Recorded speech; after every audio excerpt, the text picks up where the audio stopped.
The Assassin.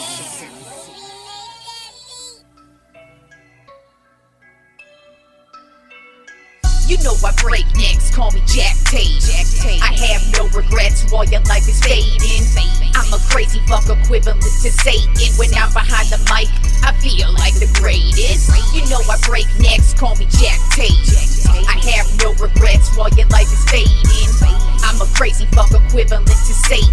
When I'm behind the mic, I feel like the greatest. What up, y'all? You're listening to Sports Talk with Tropp, and I'm your host, Katie Tropp. Well, the conference finals are set, bitches, and the Los Angeles Lakers are there. I cannot believe it. I'm excited, though, because, you know, I'm a Lakers fan, so happy to see them this far, but my hopes still aren't high for them, but we'll get to that in a second here before we get to all the basketball talk. I did just want to start the show with I will be going on vacation here tomorrow, so there will not be any shows this Friday, next Monday, or the following Friday. I will be back on May 29th, which is Memorial Day, Monday, Memorial Day. So I will be back because I will be in Hawaii, bitches. And then I get back next Wednesday and got to do some work when I get back. So I don't think I'll have enough time to put together a show for Friday. So we are not going to have shows the next 3 shows, but at least the conference finals are set before I leave. Gonna be really weird to watch Lakers games at like in the middle of the day too, since I'll be in Hawaii. It'll be fucking awesome. But anyways, because you know I'm not gonna be missing out on these Lakers games. But anyways, let's get started with a couple bits of basketball news before we get into these conference finals here. Let's first start off with the Phoenix Suns ended up firing Monty Williams as their coach. It's kind of shocking. It's really weird to me in the NBA because they seem to have a real quick hook with some of these coaches. Granted, they have not won a championship these last couple of years, but he did end up getting the heave-ho, so we'll see what happens with the Suns and who they end up hiring. Also, you got to take a look at it. They've got a brand new owner, so he might just kind of want to start from scratch and basically just rebuild this team, probably around Kevin Durant and Devin Booker, and just go from there. And then the other bit of NBA news, Ja Morant being disappointing once again. I personally am rooting for this dude. I really want to see him excel just because I feel like he's a great talent, but he's dumb as fuck. He once again was caught on Instagram Live dancing around with a gun. And, I've mentioned before, I don't have an issue with guns at all. I am a gun owner, but I hate stupid gun owners. And I really hate fake thugs. And when you got to be pointing that shit around on Instagram, and he wasn't pointing at anybody really, he was dancing around with it, which I just thought was stupid because he just came back from suspension and basically ruined his entire team's season because of that shit earlier on. And now he's been suspended again by the team. Now they're not doing anything right now, so I mean, who knows what this suspension holds? But it's just sad to see that he can't pass the stupid test. I mean, if anything, you don't have to be dancing around on Instagram with guns. I mean, that's just dumb as fuck. Get some bodyguards, man.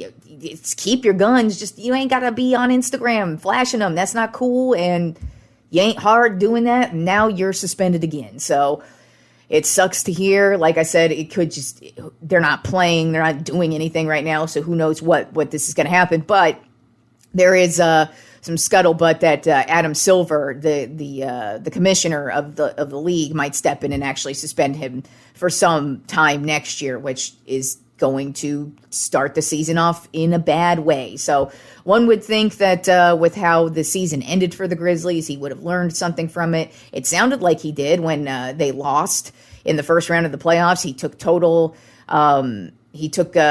accountability as to why the season probably ended so soon, and he even said it was probably because of me and my stupidity. And then here he is a couple weeks later doing the same dumb shit. Anyways, let's move on to some legitimate basketball that is still going on with teams who are still playing. Let's start off with, like I said, the Western Conference Finals. My Los Angeles Lakers are going to be going up against the Denver Nuggets. The Nuggets took care of business over the weekend, taking out the Phoenix Suns. easily. And then the Lakers easily got past the Warriors. I mean, I was shocked at how easy it was, especially in Game 6, man. The Warriors did not show up at all. Pretty much the only player on that team who showed up for the most part in the entire playoffs was Steph Curry. So he had a great series. But other than that, man, Lakers actually played really well. They've had some role players step it up. I still don't consider them a championship contender, even though they are one of the last 4 teams left. They're still legit. But I mean, they haven't really been that consistent. But, Denver, I haven't been sold on them yet either. But I will say, as far as comparing the two teams, Denver is the more consistent team. Nikola Jokic, he's had an amazing season. He's the triple-double king at this point right now. He really is unstoppable. I mean, the way this guy's just been rolling through this entire season, it's really difficult for him or for opponents to stop him. So it's going to be interesting to see how the Lakers handle it. I don't expect them to get rolled over, but I just kind of feel like the Nuggets play better defensively. They play better as a team. Jamal Murray has really stepped up as basically Jokic's right-hand man. They've had a bunch of their role players step up when needed, and their bench guys have been stepping it up too. So and their coach has really been solid throughout. So I just feel like Denver is the overall better team, and they will beat the Lakers in 6 games. But I'm still rooting for my Lakers. I know they've got a chance. Hey, they're still in my opinion. I mean, they shouldn't even be here. They started the season off 2-10.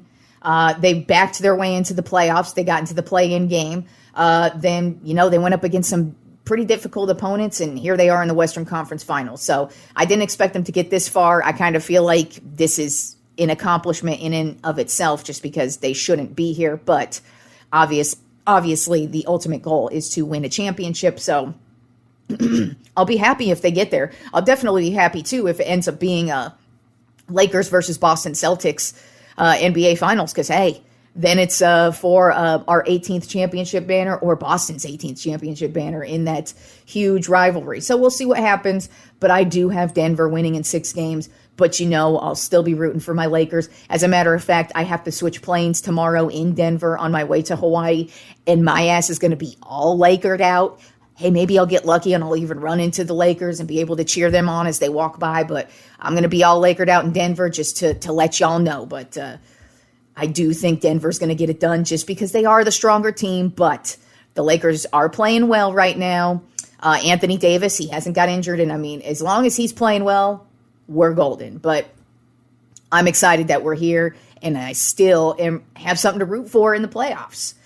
Then moving on to the Eastern Conference Finals, it's going to be the Miami Heat versus the Boston Celtics. Talk about a team who shouldn't be here either. That would be the Miami Heat. It would be funny, as a matter of fact, if the Lakers and Heat face off against each other, because they played against each other in the NBA Finals in 2020 in the bubble. So they could face off again, which would be very interesting and could definitely happen. Now, Boston, they got a huge win against the 76ers yesterday. Jason Tatum's really been on fire these last couple of games. He actually broke Steph Curry's record, who set the Game 7 mark for 51 points against the Sacramento Kings a couple weeks ago. Well, Jason Tatum was like, no, I'm going to drop 52 in a Game 7, and that's what he did yesterday, and it wasn't even a game. Boston just trounced all over the 76ers. And Boston actually looks like the Celtics of last year, because like I've been saying, in every series so far, they've basically been treading water up until Game 6 of this last series against the 76ers. That's when they really started to look like a team. And now I think they're on fire. I think Jason Tatum is just looking for that championship. You could just tell he's been getting better and better every single year. And he looks like he's ready to go. And while playoff Jimmy for the Miami Heat he's been great. He's really taken over many games in these playoffs so far. I just feel like the Boston Celtics, they're on another level. They are the better team, and they've been here before. So I have the Boston Celtics winning this series in 6 games as well. So the Western Conference Finals kicks off tomorrow on Tuesday night. And then the Eastern Conference Finals kicks off on Wednesday night. And so now let's get to the Tropp 10 MLB Power Rankings for this week. not a lot of shakeup, actually. Pretty much the same teams jumbled around here a bit, but there is one team that did make a charge.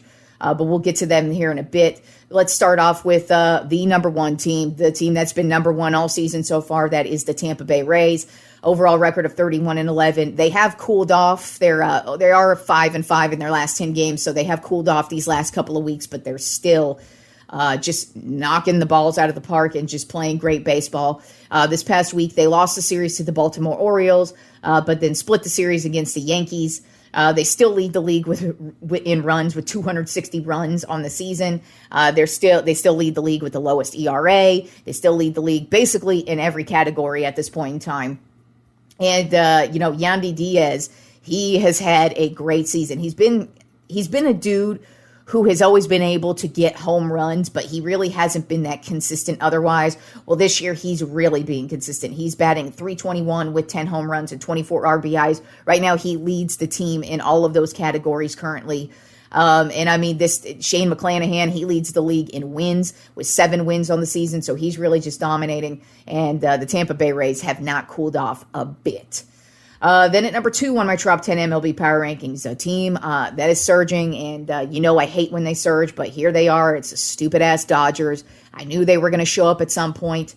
They're 26-15 right now. They're 8-2 in their last 10 games. They are actually the hottest team in the league right now. This past week, they took a series against the Milwaukee Brewers, and they swept the San Diego Padres, who do not look good right now. But it's really, they're really starting to put it together. But they do have this new rookie who just came up this year, James Outman, who has really been raking. He is batting at .267 with 8 home runs and 23 RBIs on the season. And then Clayton Kershaw, he's right there with Verlander. It's like, do these guys age? Kershaw, if you were talking Cy Young right now, he would be right in the runnings because he's got such a low ERA. He's just going out there for the Dodgers and pitching lights out, and it's they are looking really good right now, and they have taken over the division and probably now are going to start to run away with the National League once again. Then at number 3 on my Tropp 10 MLB Power Rankings, the Atlanta Braves. Their overall record of 25-15. They are 5-5 in their last 10 games. This past week, they won a series against the Boston Red Sox, but just got swept this weekend by the Toronto Blue Jays. But, I mean, as I've continued to say about the Braves, they have one of the best rosters in baseball. This week, we get to talk about a new player. That would be Sean Murphy, who right now is batting at .269 with 9 home runs and 32 RBIs on the season. The home runs and the RBIs actually lead the team right now. So that's why we're talking about him. I feel like every week it's a new guy with the Braves who really steps it up, whether it's Spencer Strider, whether it's Ozzie Albies, whether it's Sean Murphy, whether it's Austin Riley. I mean, they just have Acuna Jr. I mean, they really have just like an all-star roster, and every single week when I'm going through the stats, I just basically find a new guy, and I'm like, oh, here's their new guy who stepped it up for the week, and this week it is Sean Murphy. Then at number 4 on my Tropp 10 MLB Power Rankings, the Texas Rangers. Overall record of 25-15. They are 7-3 in their last 10 games. This past week, they took the series against the Seattle Mariners and the Oakland A's, and they are hot on the tail of the Tampa Bay Rays in runs right now. They have 254 runs on the season, so they are catching up to the Rays. But it's not just about their hitting as well. Their pitching is solid. Eovaldi is just having a total renaissance right now with the Texas Rangers. He's got 5 wins with a .270 ERA and 56 strikeouts on the season. This guy is just, I mean, he's always been pretty decent over the years, but this year he just is really on some and looking really good. Not shocking, though, because as I mentioned before the season, I expected the Rangers to be good this year because Bruce Bochy is their manager. And that guy just knows how to get the best out of every player, and that's just kind of what I feel like he's doing with Eovaldi right now. So Texas Rangers, one of the hottest teams in the league, and they just keep getting better as the season rolls on. Then at number 5 on my Tropp 10 MLB Power Rankings, the Minnesota Twins. Just breaking through this week on the Tropp 10. Overall record of 23-18. They're 6-4 in their last 10 games. This past week, they took a series against the San Diego Padres and the Chicago Cubs. Sonny Gray, talk about another guy who's just coming out of nowhere. Now, Gray has always been a pretty solid pitcher, but last year, actually the last couple of seasons he's been injury prone, and that's pretty much been his Achilles heel. But this year, he's got 4 wins on the season. He actually has the lowest ERA in the league right now at 139 and 56 strikeouts on the season. So he is just having a phenomenal year. Right now, it's all about the Twins pitching. Their starting pitching is really, really doing well. They're getting the runs when they need to. They still have some issues, I think, that they need to work out, but overall, the starting pitching is really, really good, and Sonny Gray has been one of the top pitchers in the league so far. Then at number 6 on my Trop 10 MLB Power Rankings of the Baltimore Orioles, overall record of 26-14. They're 6-4 in their last 10 games. This past week, they took the series against the Tampa Bay Rays and the Pittsburgh Pirates. This team, they just keep getting it done in so many different ways. They have pitcher Tyler Wells, who's having a great season so far. He's got 3 wins on the season with a 2.68 ERA and 39 strikeouts. But they just are really getting it done with the bats. And the Orioles have not cooled down at all at this point in the season. Then at number 7 on my Trop 10 MLB Power Rankings of the Toronto Blue Jays, overall record of 24-16. They are 6-4 in their last 10 games. This past week, they lost the series to the Philadelphia Phillies, but won a series against the Atlanta Braves. As I said, they swept the Braves, so that's a big deal.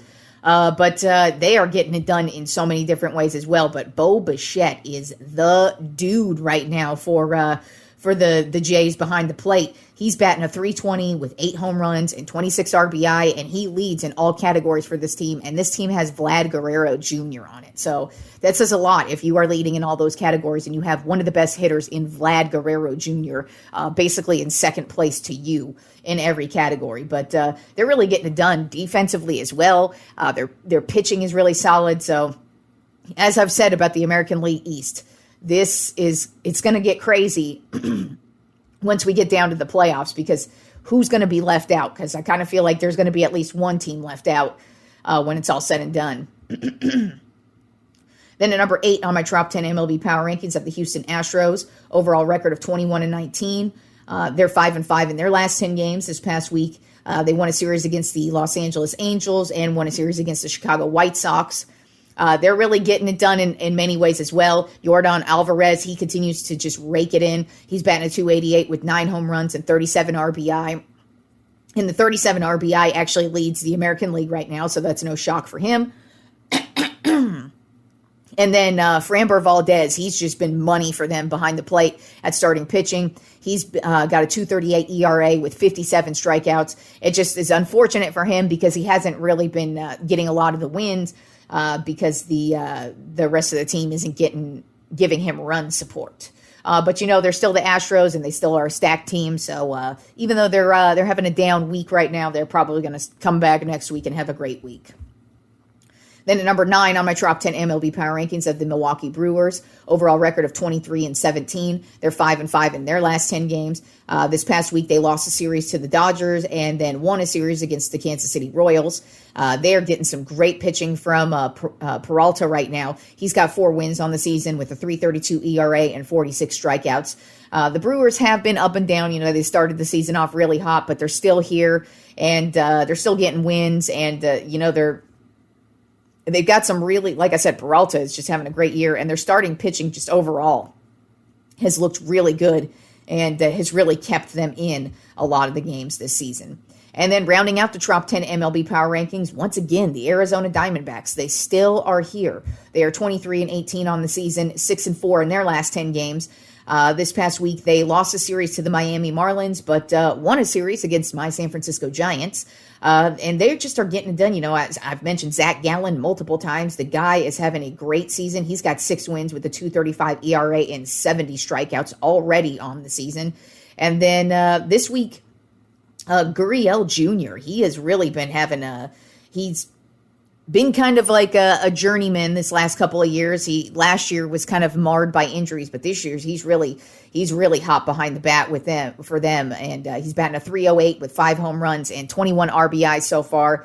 And the Diamondbacks still there. They did lose their hold on the National League West to the Dodgers, but they're only like a game behind them right now. So they're still right there up in it. So we'll see if they're able to continue that. But Zach Gallen, he's really making a case for an early National League Cy Young Award winner, because this guy is having a great season so far. Him and McClanahan of the Tampa Bay Rays right now are the top pitchers in the league for sure.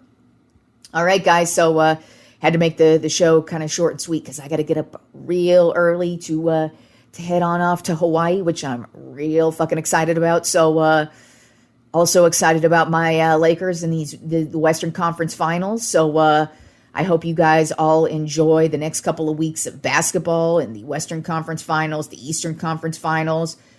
Go Lakers, and aloha, bitches. I will be back on Memorial Day.